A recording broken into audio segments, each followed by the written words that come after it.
Is it possible to recover Facebook account after deleting? Hey brother, welcome back to another quick short tutorial video. In this short video, I'm gonna show you how you can recover your Facebook account after deleting. To learn it, watch this video till the very end. So many of you guys are asked me the same question. That's why I'm making this video. One of my viewer asked me, can I recover my Facebook account after deleting? If I have to say the answer in one sentence, then I will say you can and also you never will. Then what does it mean? If your account has been deleted more than 60 days, you will no longer be able to recover your Facebook account. But if it's not 60 days after deleting your Facebook account, then you can restore your account by just logging your Facebook app.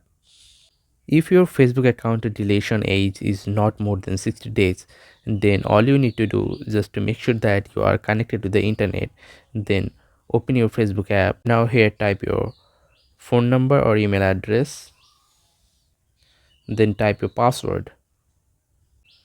After type your password, then tap on login.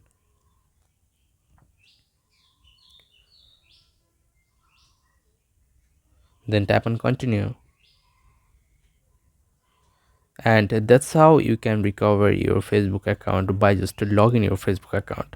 I hope you understand the full process. If you think this video is useful, then don't forget to like this video and subscribe to the channel. I will catch you in the next video. Till then, take care.